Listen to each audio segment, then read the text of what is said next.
अब देखो इसमें एग्जाम्पल नंबर 22। अब हमने इंट्रोडक्शन में टाइम लगा लिया है, अब एग्जाम्पल्स और क्वेश्चन है वो तो फटाफट होंगे, बस आपको कंसेप्ट आने चाहिए।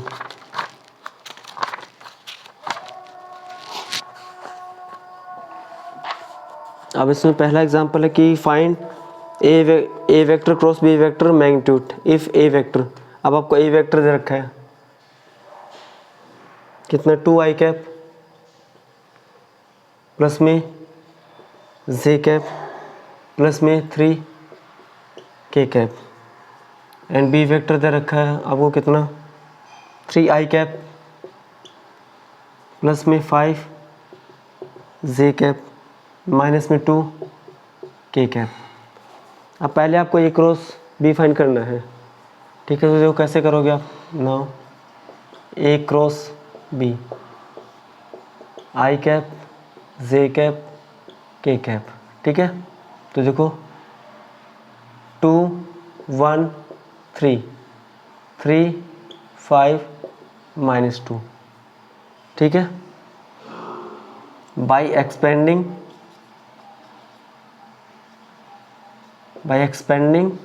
थ्रू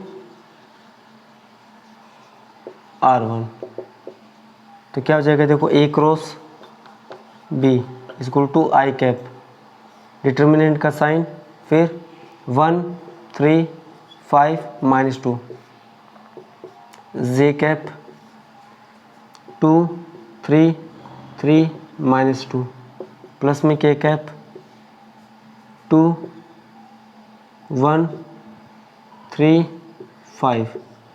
आप चाहो तो ये वाली स्टेप है वो आप स्किप कर सकते हो, लेकिन अपने नोट्स में आपको ये स्टेप ज़रूर लिखनी है, ठीक है।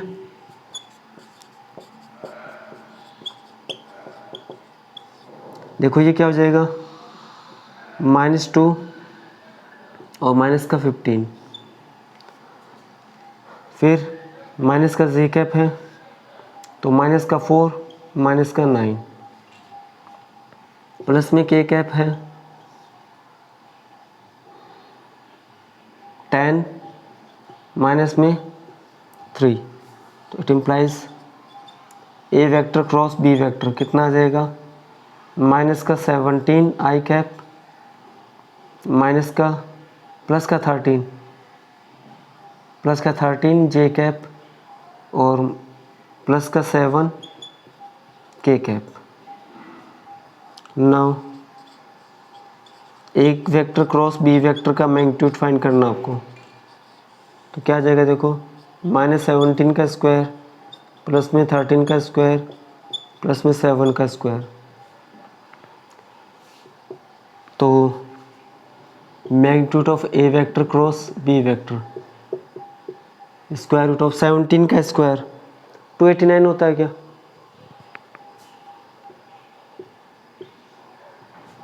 प्लस में 13 का स्क्वायर 169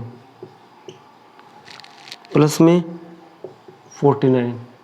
अब इसको सम करके बताओ कितना आएगा,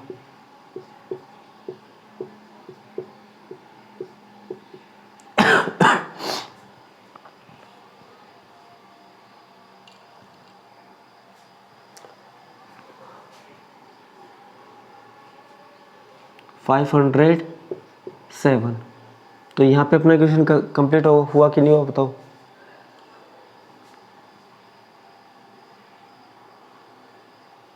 यूनिट तो आपको लगानी पड़ेगी, ठीक है ना, यूनिट्स चाहे कोई लगाए ना लगाए हमें तो लगानी पड़ेगी, क्योंकि मैग्नीट्यूड क्या होता है, लेंथ होता है, ठीक है। तो बताओ एग्जाम्पल नंबर 22 का आएगा समझो आपको, ठीक है। तो फटाफट इसको नोट करो, फिर एग्जाम्पल नंबर 23 है उसको आप लिखो पहले।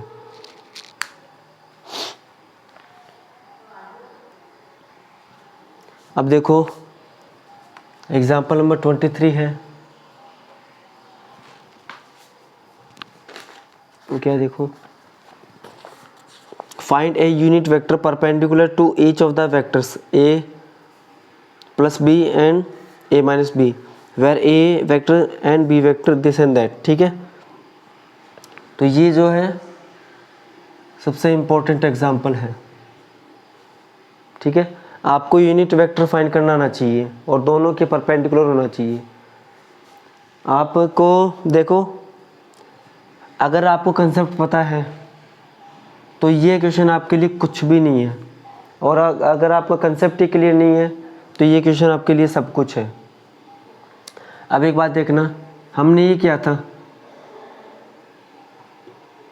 I क्रॉस J, ठीक है, वो अपना आया था K कैप। तो वहाँ पे K कैप क्या था बताओ, K कैप क्या था वहाँ पे, क्या था यहाँ पे बताओ, बताओ तो।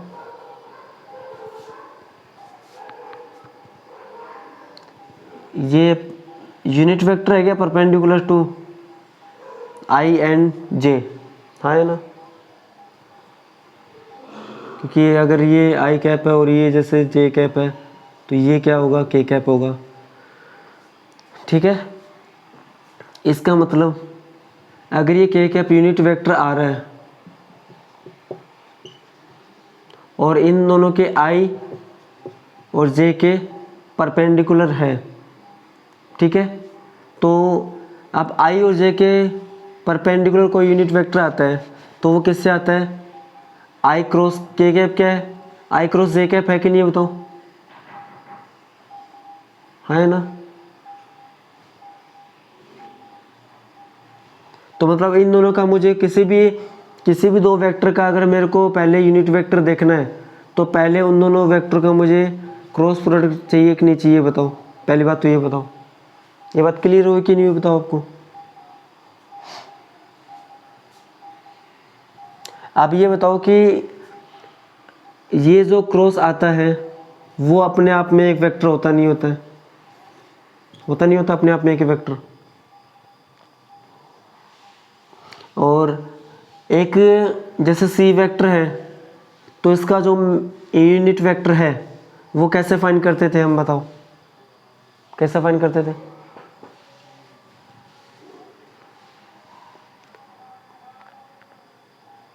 कैसे फाइंड करते थे,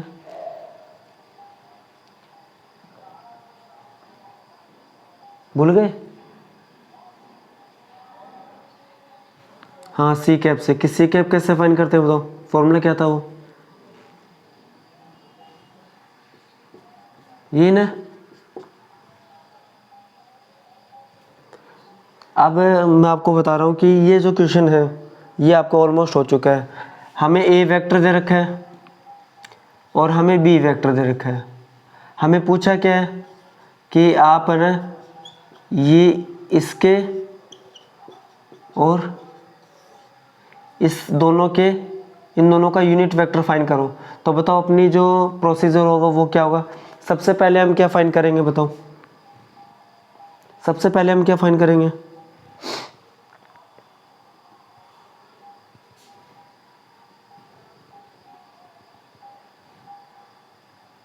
सब क्या, सबसे पहले देखो, सबसे पहले तो हम इनका क्रॉस प्रोडक्ट कर देंगे। अब ये जो क्रॉस प्रोडक्ट आएगा वो अपने आप में एक वेक्टर होगा नहीं होगा बताओ। अब मुझे तो इन दोनों के यूनिट वेक्टर चाहिए जो परपेंडिकुलर हो, ठीक है, और मुझे पता है कि क्रॉस क्या होता है, परपेंडिकुलर होता नहीं होता इन दोनों के। देखो ये जो क्रॉस है आई और जे के परपेंडिकुलर है कि नहीं है, परपेंडिकुलर वेक्टर है कि नहीं बताओ ये।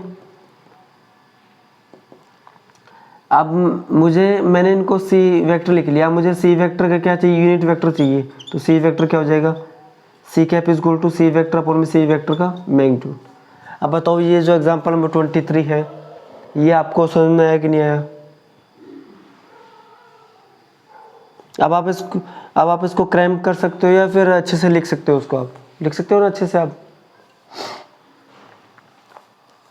तो देखो यूनिट वेक्टर का ये पहला क्वेश्चन था अपना, ठीक है ना, तो उसको अच्छे से समझना था कि यूनिट वेक्टर होता क्या है। क्योंकि जो भी हम देखते हैं जैसे ए वेक्टर और बी वेक्टर के दोनों के परपेंडिकुलर को यूनिट वेक्टर फाइंड करना है, तो जो भी यूनिट वेक्टर होगा वो इन दोनों का अगर क्रॉस फाइंड कर देंगे हम तो वो तो परपेंडिकुलर वेक्टर तो वैसे ही हो गया। अब इसको सी वेक्टर मान लेना और इस सी कैप फाइंड कर लेना, बस इससे इतनी बात है। ठीक है।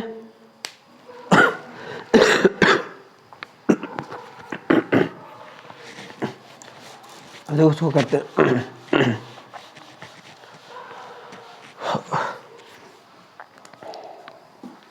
अब बस आपको लिखते जाना है, सब कुछ आपको बता दिया इसमें, और जो भी स्टेप नहीं आ रही समझ में वो आप पूछ लेना। ए वेक्टर दे रखा हमें कितना, आई कैप प्लस में जे कैप, और शॉर्टकट का यूज़ करोगे नहीं आप, एग्ज़ाम वगैरह में कर देना चाहिए, इस यहाँ पे नहीं करोगे एक बार तो।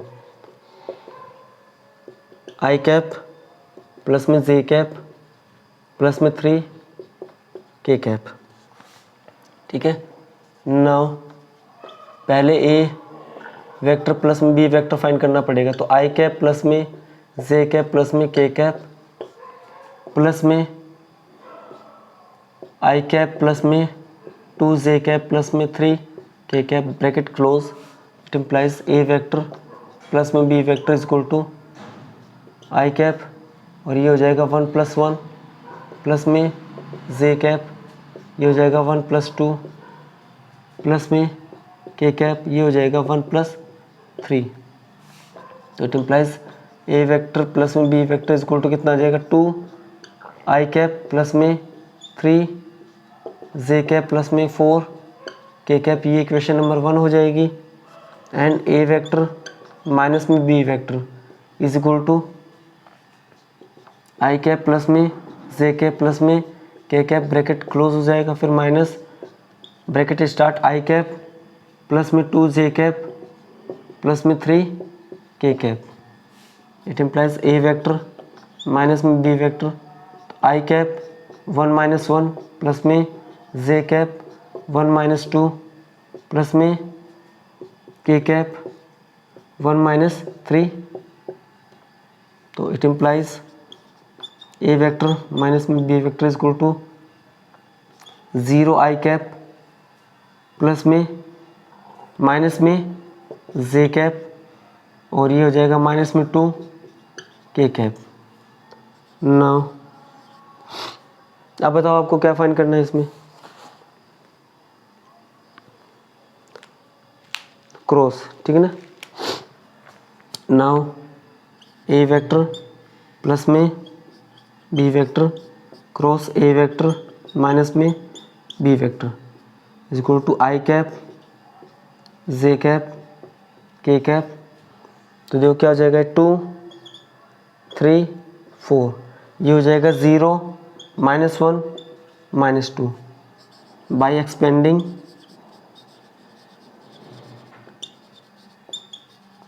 थ्रू R1, ठीक है। तो उसको एक्सपेंड करते हैं, देखो, तो it implies A vector plus में B vector cross A vector minus में B vector is equal to I cap, determinant 3 4 -1 -2 minus का जे कैप 2 4 0 -2 2 4 0 -2 प्लस में K cap 2 3 0 -1, it implies A vector plus में B vector cross A vector minus में B vector is equal to I cap. तो ये आ जाएगा कितना, minus का 6 minus का 4, फिर माइनस का जे कैप, तो ये आ जाएगा कितना, माइनस का 4 माइनस का 0 प्लस का के कैप माइनस का 2 माइनस का 0, it implies A vector plus में B vector cross A vector minus में B vector is equal to minus का 2 आई कैप, ठीक है, प्लस का 4 जे कैप, और ये आ जाएगा माइनस का 2 के कैप। अब बताओ मैं इसको is equal to c vector let कर सकता हूँ क्या, बताओ।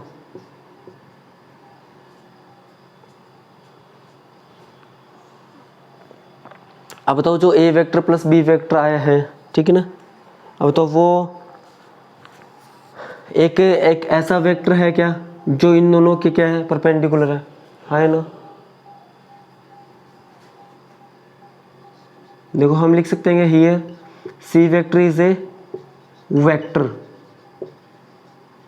विच is perpendicular to both A vector plus में B vector and A vector minus में बी वेक्टर। हाँ या ना, ये लाइन आपको समझ में आई।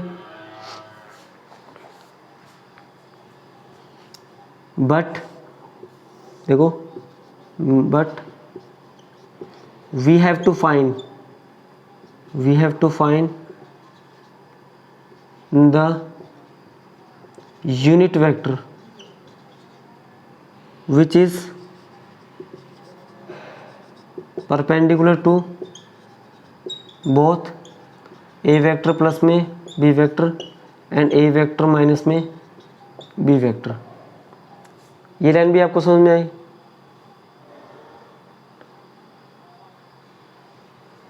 and we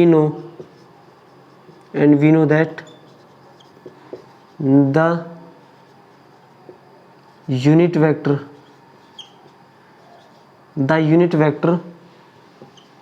in the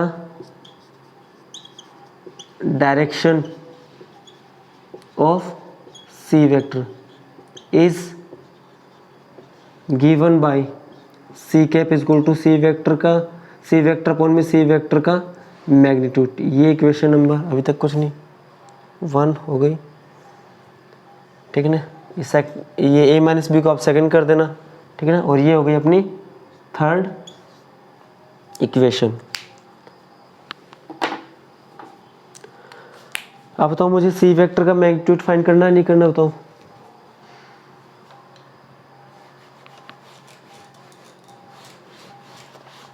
ठीक है, तो सी वेक्टर का मैग्नीट्यूड फाइंड करते हैं। नाउ सी वेक्टर का मैग्नीट्यूड क्या हो जाएगा, देखो सी वेक्टर ये तो -2 का स्क्वायर, फिर प्लस में 4 का स्क्वायर, प्लस में -2 का स्क्वायर। इट इम्प्लाइज सी वेक्टर का magnitude is equal to 4 plus में 16 प्लस में 4। सी वेक्टर का मैग्नीट्यूड इज इक्वल टू 24। तो ये आ रहा है कितना, सी वेक्टर का मैग्नीट्यूड आ रहा है 2√6 यूनिट्स। हाँ है ना।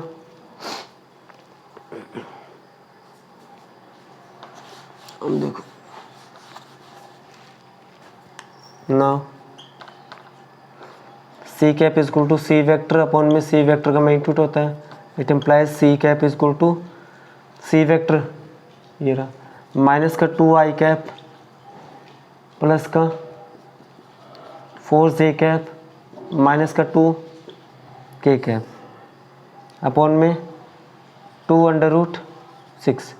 एनसीईआरटी से मैच करवाना तो c cap is equal to क्या हो जाएगा, माइनस का 2 अपॉन में 2√6 आई कैप प्लस में 4 2√6 जे कैप माइनस में 2 अपॉन में 2√6 k cap. C cap is equal to minus का 1 अपॉन में √6 आई कैप प्लस में 2 अपॉन में √6 जे कैप माइनस में 1 अपॉन में √6 के cap which is the perpendicular which is the unit vector perpendicular to both a vector plus में b vector and a vector minus में b vector. आया क्या बताओ सुन में आपको।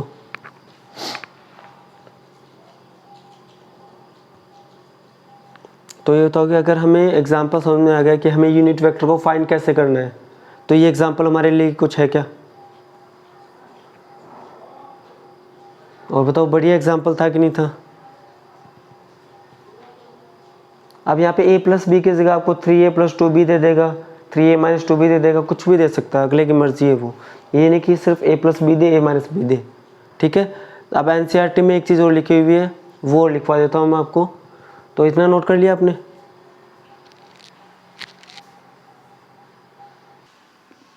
तो देखो एग्जाम्पल नंबर 23 में ये जो पार्ट है वो क्या है, क्वेश्चन का नहीं है। मतलब सी कैप अगर यूनिट वेक्टर है किसका, A into A plus B cross A minus B का, तो माइनस सी कैप क्या हो जाएगा, ए माइनस जो सी माइनस सी कैप क्या होगा, A minus B cross A plus B.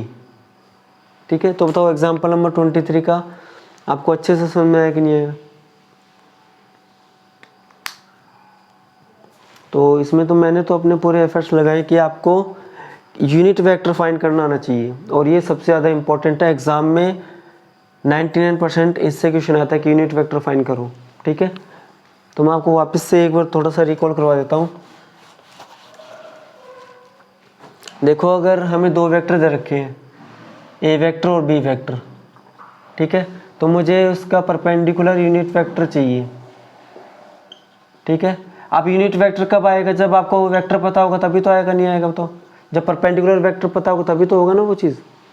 तो इसका परपेंडिकुलर वेक्टर क्या होगा, वो हमें पता है कि ए क्रॉस बी से आएगा, क्योंकि हमने ये चीज़ पढ़ रखी है कि आई कैप क्रॉस जे कैप होता है के कैप, और के कैप इनका क्या होता है, यूनिट वेक्टर होता है, परपेंडिकुलर यूनिट वेक्टर। तो मतलब आई कैप मतलब आई क्रॉस के कैप क्या होता है, आई क्रॉस जे कैप। तो आई कैप और जे कैप इसका परपेंडिकुलर यूनिट वेक्टर क्या होता है, के कैप, और के कैप इससे होता है।